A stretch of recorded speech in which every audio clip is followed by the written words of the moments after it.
जय मसीह की। आइए एक बार फिर से प्रभु के वचनों का मनन करेंगे।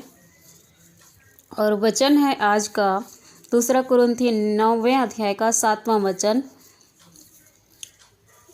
और वचन में जाने से पहले छोटी दुआ कर लेते हैं। जीवित अनुग्रहकारी प्रेमी पिता परमेश्वर, आपको धन्यवाद करते हैं पिताजी। और जो वचन हम मनन करने जा रहे हैं पिता, उसमें अपने गूढ़ बातों को, प्रकाशनों को हमें दीजिए पिता, कि हम वैसे ही व्यवहार कर सकें और वैसे ही जीवन में अपने उसे आत्मसात कर सकें और आपकी स्वर्गीय आशीषों को और उस अद्भुत आनंद को पिता, जो सारी संसार से परे है, हम अपने जीवन में प्राप्त कर सकें। इस प्रार्थना को प्रभु यीशु मसीह के नाम में मांगते हैं, आमीन। हालेलुया। तो आइए हम वचन में जाते हैं। वचन है 2 कुरिन्थी 9 अध्याय का 7वां वचन। उसको हम पढ़ लेते हैं। हर एक जन जैसा मन में ठाने वैसा ही दान करे, न कुढ़ कुढ़ के और न दबाव से, क्योंकि परमेश्वर हर्ष से देने वाले से प्रेम रखता है। प्रियों, इस वचन के द्वारा हम ये समझ पा रहे हैं कि परमेश्वर को देना खुशी के साथ देना चाहिए। जब हम परमेश्वर के लिए कुछ अर्पण करते हैं तो वह हमारे हृदय के गहराइयों के साथ होनी चाहिए। चाहे हम प्रार्थना ही करें, चाहे हम उसे कुछ भी बलिदान अर्पण करते हैं, तो हम उसे पूर्ण समर्पण के साथ और हर्ष के साथ करना चाहिए, ताकि परमेश्वर को ग्रहण योग्य हो सके। इसी रीति से जब हम परमेश्वर के लिए कुछ दान करते हैं या भेंट चढ़ाते हैं, उसको भी हमें हर्ष से देना है, और ये सोचकर नहीं कि दुखी होकर नहीं कि मुझे देना पड़ रहा है। जैसे दशवांश के विषय में आज बहुत से जगहों पर दशवांश के विषय में कहा जाता है कि प्रभु के दशवांश निकालो, 10वां हिस्सा निकालो, कलीसिया में ला के दो। बिल्कुल, मैं भी कहती हूँ देना चाहिए। दशवांश क्या, दशवांश से बढ़कर देनी चाहिए। पर कैसे देनी चाहिए? हृदय से, किसी के कहने से या दबाव में आने से नहीं, या इसलिए नहीं कि कलीसिया में बार बार इस विषय पर प्रचार किया जा रहा है और ये दिखाया जा रहा है, ये बताया जा रहा है कि दशवांश नहीं देने के कारण हम पर कुछ शाप आ जाएगा या कुछ विपत्ति आ जाएगी या परमेश्वर नाराज हो जाएंगे।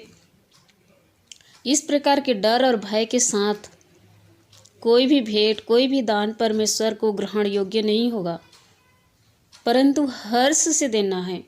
चाहे आप दशवांश दो या 10वां अंश से कम ही दो या उससे बढ़कर दो, पर हृदय से देना है, खुशी के साथ देना है। इसीलिए जब हम पुराने नियम में पढ़ते हैं तो मूसा परमेश्वर के तंबू को बना रहा था, तो लोग अपने सारी जवाहरात, गहने और सारा कुछ जब उस मंदिर के लिए, वेदी के लिए लेकर आते हैं भेंट, तो खुशी के साथ सब देते हैं और मूसा को कहना पड़ता है कि अब बस करो, पूर्ति हो गई।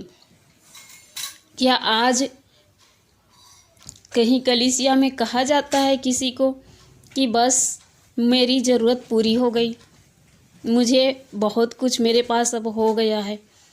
बिल्कुल नहीं कहा जाता। पर दशवांश कलीसिया को देना चाहिए। और कलीसिया कौन है? केवल पास्टर ही कलीसिया नहीं है, बल्कि पूरी मंडली मिलकर कलीसिया होती है। और इसलिए दशवांश पूरी कलीसिया की होती है।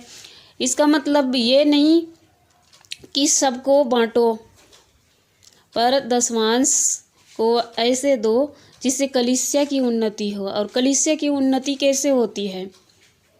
मान लो कलीसिया में एक भाई रोटी खाने के लिए तड़स रहा है, उसके पास कपड़े नहीं हैं, और हम दशवांश कलीसिया में लेके दे रहे हैं, पास्टर को दे रहे हैं, और पास्टर उस भूखे व्यक्ति की या उस नंगे व्यक्ति की उस दशमांश में से सहायता नहीं करना चाहता, वो सिर्फ अपने लिए बनाना चाहता है, तो ये कलीसिया को देना नहीं हुआ।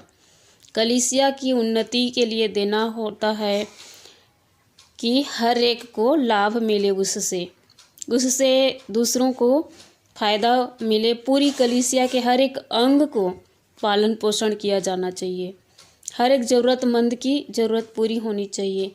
और ऐसे दान दो कि सच में कलीसिया को मिले। और कलीसिया केवल एक व्यक्ति से नहीं बनती, पूरी मंडली से बनती है, और आप पूरी मंडली के हेल्प करके परमेश्वर को ही दे रहे हैं। तो दशवांश दो, दशवांश से भी बढ़कर दो, पर डर के नहीं, कूड़ के नहीं। मान लो कोई 2000 प्रति महीने कमाता है, उसमें से 200 दशवांश निकालता है, तो दशवांश दे के भी उसकी महीने भर के राशन पानी का खर्चा नहीं चलता है, और वो दुखी होके दे रहा है। 2000 में तो मेरे महीने का खर्चा नहीं चलना, फिर भी मुझे देना पड़ रहा है 200। अगर इस 200 को मैं नहीं देता तो मेरा 2 दिन निकल जाना था। ऐसे दुखी होके नहीं देना है, तो खुशी से देना है। चाहे आप 2 रुपया दो, चाहे 2000 दो, चाहे जितनी मर्जी दशवांश दो या दशवांश से बढ़कर दो, पर खुशी के साथ देनी चाहिए। और कहाँ देनी चाहिए? कलीसिया में देनी चाहिए। और कलीसिया कोई एक व्यक्ति से नहीं बनती, कलीसिया पूरी मंडली से बनती है।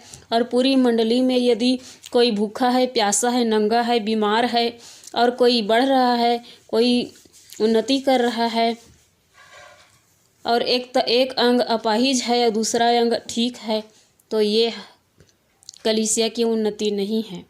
कलीसिया की उन्नति होती है कलीसिया में हर एक लोगों की ज़रूरतें पूरी की जा सके। जैसे कि प्राचीन कलीसिया ऐसे करते भी थे। तो प्रभु का धन्यवाद हो, इस वचन के अनुसार हमें परमेश्वर आशीष दे और हमें सहायता करे कि हम हर्ष से देने वाले बने, क्योंकि परमेश्वर हर्ष से देने वाले से प्रसन्न होता है।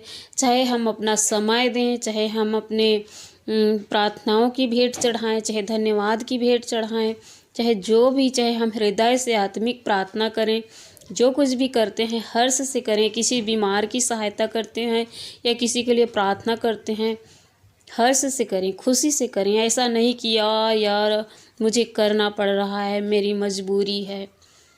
तो प्रभु का धन्यवाद करते हैं। इस छोटे वचन के द्वारा हम सबको प्रभु आशीष दे। हालेलुया, आमीन।